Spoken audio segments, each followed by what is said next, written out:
बिस्मिल्लाहिर्रहमानिर्रहीम। अस्सलाम वालेकुम। मेरा नाम है Aruba and welcome to my vlog. तो आप सब लोग कैसे हैं? मैं उम्मीद करती हूँ आप सब लोग खैरियत से होंगे। तो 8 फरवरी को पाकिस्तान में थे 2024 के इलेक्शन, तो हम भी गए थे वोट कास्ट करने। साथ ही साथ मेराज की शब भी आई और रजब का महीना चल रहा है तो लोग न्याज दे रहे हैं और रोज़े रख रहे हैं।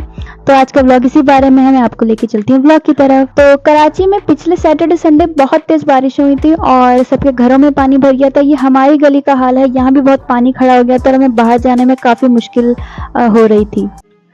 अच्छा, ये बहुत खूबसूरत सा हमारे पास एक अगरदान है, मतलब इसमें अगरबत्ती लगाते हैं और इसको इंसेंस होल्डर भी कहते हैं। तो ये मेरी खाला ने हमें गिफ्ट किया था और ये बहुत खूबसूरत है। मतलब ये बहुत एंटीक सा डेकोरेशन पीस भी लगता है और इसमें अगरबत्ती भी लगा सकते हैं।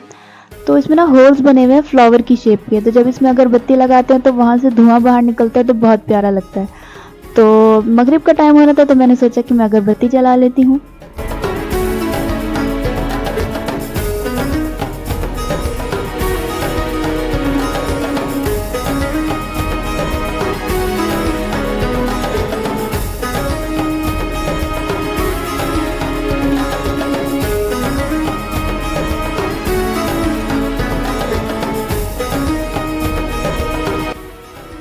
अच्छा, तो अभी मेराज की शब भी आई थी, साथ ही साथ रजब का महीना चल रहा है तो लोग न्याज दिलवाते हैं, बहुत सारे लोग कूडे करते हैं और रोज़े रखते हैं। तो मामू आए थे हमारे घर और उनका भी रोज़ा था। तो वो तो रजब के पूरे महीने में रोज़े रखते हैं, बल्कि उनके पूरे साल ही जो है नफली रोज़े चलते रहते हैं। तो ये कुछ तैयारियां हमने की थी उनका रोज़ा खुलवाने के लिए।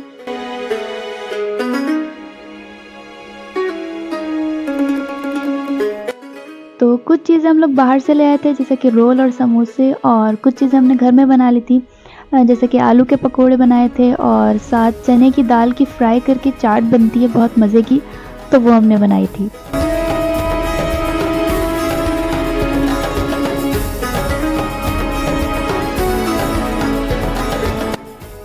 तो हमारा रोज़ा तो नहीं था, लेकिन आपको पता है कि रोज़ेदार को रोज़ा खुलवाना और उसके साथ बैठ के इफ्तार करने का भी उतना ही सवाब है। तो इस तरह से हमने मामू के साथ बैठ के रोज़ा इफ्तार किया। अच्छा जी, उसके बाद आ गया था 8 फरवरी, जो कि पाकिस्तान में 2024 के इलेक्शन का दिन था। तो ये सुबह का टाइम था, हम लोग नाश्ता बना रहे थे।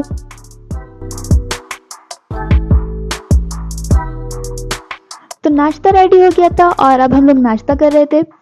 तो क्योंकि छुट्टी का दिन था तो ऑलरेडी हम लोग लेट उठे थे, लेकिन ये कि वोट डालने जाना था तो देर हो गई थी, क्योंकि सब लोग वोट डाल के आ चुके थे और हम ही लोग लेट हो गए थे। तो हम लोग कह रहे थे कि जल्दी से नाश्ते से फ्री हों तो फिर हम लोग जाएं और वोट डाल के आएं।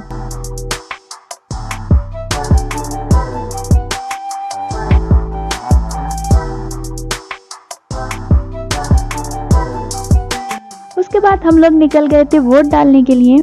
तो हम लोग काफ़ी एक्साइटेड थे और हम क्या, पूरा पाकिस्तान काफ़ी एक्साइटेड था और बहुत लोग निकले थे बहुत तादाद में वोट डालने के लिए। तो इस बार काफ़ी लोगों ने वोट डाले, स्पेशली यंगस्टर्स ने भी। तो हमने पीटीआई को और इमरान खान को वोट डाला और उनके नाम पे जो आज़ाद उम्मीदवार खड़े हुए थे उनको वोट डाला, और ये उनका कैंप था।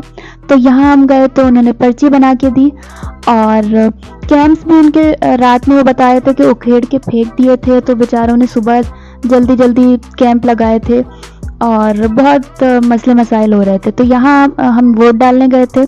ये गवर्नमेंट गर्ल्स स्कूल था। मोबाइल वो किसी को अलाउ नहीं कर रहे थे, तो सब बाहर खड़े हुए थे। तो मम्मी जब अंदर गई तो मोबाइल मैं बाहर लेके खड़ी हुई, और जब मैं वोट डालने गई तो मम्मी मोबाइल लेके बाहर खड़ी रही। तो इस तरह से हमने वोट डाला और ये वोट हमने डाल दिया था अल्हम्दुलिल्लाह। और जुल्म का बदला वोट से, तो ये इनका स्लोगन है। और रिजल्ट तो आपको पता है इन्होंने क्या किया है क्या नहीं किया, कुछ समझ नहीं आ रहा। रातों रात रिजल्ट चेंज हो गए हैं, लेकिन ये कि एज अ पाकिस्तानी बस हम वोट डाल के अपनी जिम्मेदारी पूरी कर सकते थे तो वो हमने की। तो आगे देखते हैं क्या होता है जनाब। तो वापसी पे हमें ये मटर दिख गए थे। तो सर्दियाँ तो मटर स्टॉक करने तो लाजमी है, आपको पता है। तो जल्दी जल्दी हमने मटर ख़रीद लिए। उसके बाद ब्रेड की शॉप पे गए तो वहाँ से ब्रेड, अंडे, दही वगैरह ख़रीदा और उसके बाद घर की तरफ रवाना हुए हम लोग।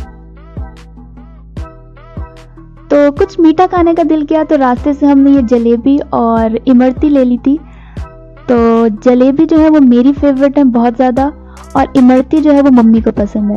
तो मम्मी कहती है इमरती जो है वो दाल से बनती है, बहुत हेल्दी होती है, तो उनको इसका टेस्ट बहुत अच्छा लगता है, लेकिन मुझे पर्सनली जलेबी बहुत ज़्यादा पसंद है। तो इस तरह से हमने ये एंजॉय की।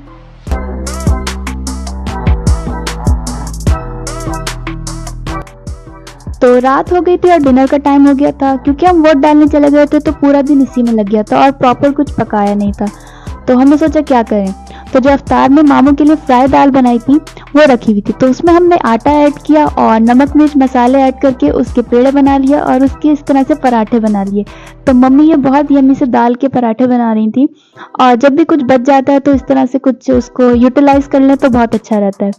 और ये इमली की सॉस भी मम्मी बनाती हैं बहुत यम्मी से, किसी दिन इसकी रेसिपी मैं आपसे शेयर करूंगी। इमली और सौंठ की चटनी बनाती हैं।